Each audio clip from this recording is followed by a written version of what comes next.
Welcome to this 7-minute explainer. If you've ever watched a football match and thought, man, this just looks like 22 people running around completely aimlessly, I promise you, you are absolutely not alone. It is a beautifully complex sport, but yeah, it can definitely look like unstructured chaos. But today, we're going to completely change how you see the pitch. So, why exactly does it look like chaos? Well, it's basically because most of us fall into a very common trap. We only watch the ball. We track the physical object, we watch the player sprinting after it, and because of that hyper-focus, we completely miss the massive, interconnected system moving just outside our field of vision. We're going to strip away that misconception right now and give you a massive paradigm shift in how you watch the game.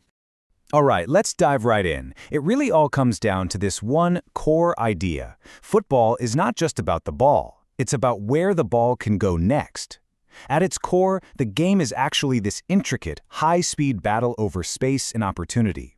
And honestly, the simplicity of that concept is exactly what makes the tactical depth of the sport so incredibly fascinating. Moving into Section 1, the canvas and the remote. Let's unlock the physical constraints of the game. First things first, a football pitch isn't just random open ground. I want you to think of it kind of like a giant parking lot with invisible painted lanes. Now sure, cars can technically drive anywhere, right? But the lanes dictate what's actually efficient and safe. It's the exact same in football. Wide spaces stretch out a defense, while crowded spaces make passing literally impossible sometimes. The field itself quietly dictates what is actually possible.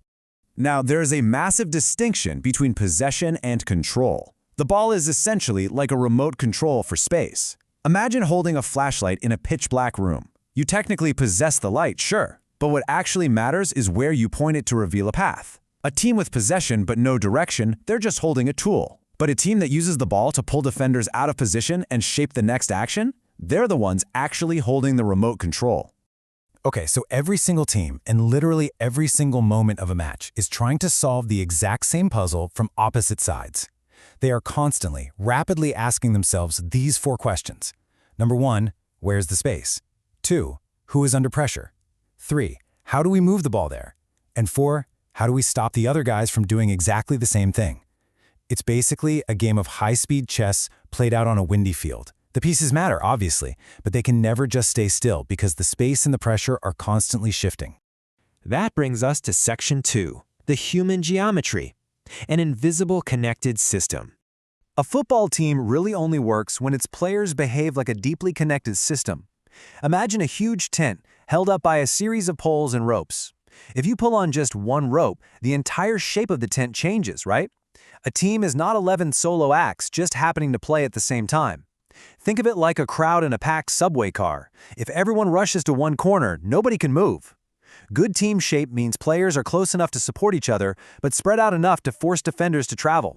And player roles are really about flexible relationships, not these rigid labels we tend to give them. You have players who naturally protect space, ones who connect play, players who stretch the field, or those who threaten the goal. Think of it like a bustling restaurant kitchen during a Friday dinner rush. You've got a chef, a prep cook, someone plating, someone cleaning, but when the massive rush hits, people adapt. They help out wherever needed to keep the whole system moving.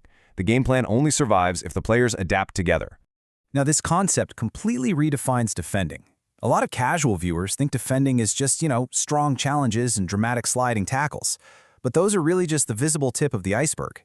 Most defending is actually about arrangement. It's a continuous, ongoing effort to reduce space, close off passing lanes, and delay the opponent's progress. It's like building an invisible fence that keeps getting rebuilt step by step. The goal isn't always to win the ball back instantly. It's to shrink the opponent's options until they simply make a mistake. And when a team decides, hey, we're not going to wait, and they attack the ball defensively, well, that's pressing. But again, it's highly organized. Pressing is definitely not just one guy running around aimlessly chasing the ball. It is coordinated team pressure. Imagine trying to leave a room where one door is open, but 2 people are intentionally standing right in the way of the other exits. Good pressing blocks the escape routes and forces those rushed, panicked decisions. All right, let's look at Section 3, decoding the chaos, the illusion of possession. So, dominating possession doesn't always mean you're actually dominating the game. A team might have what we call hollow possession, which means they're making tons and tons of passes, but with 0 forward progress. If they aren't forcing the defense to shift, they aren't truly in control. On the flip side, you have direct danger. This involves way less possession, but the team aggressively uses space to create immediate threats. So a team dominating the ball can actually be completely trapped, while a team with way less possession can be incredibly deadly.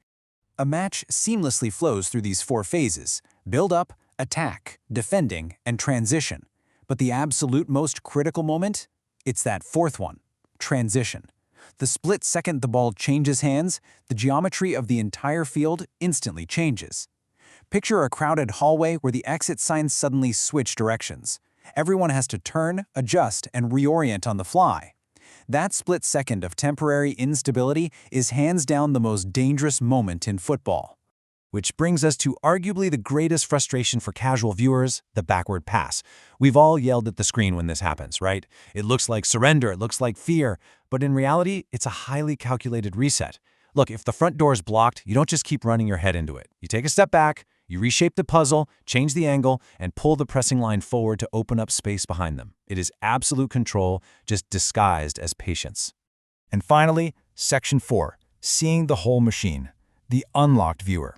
When you start looking at it at this level, football is no longer random movement. It's an invisible conversation happening in real time. A run asks a question. A pass is the answer. A defender's position is a warning. And a pressing movement is a threat. A great team is constantly talking to each other without using a single word.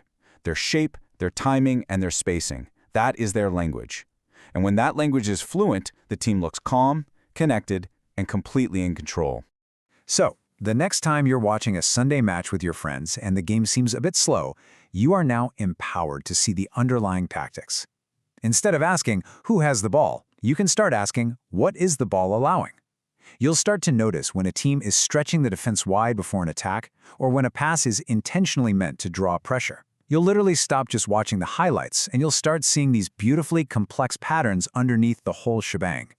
Ultimately, it all distills down to this brilliantly simple summary. Football is about moving the ball into better space while stopping the other team from doing exactly the same. So, now that you know the invisible geometry of the beautiful game, will you ever be able to just watch the ball again?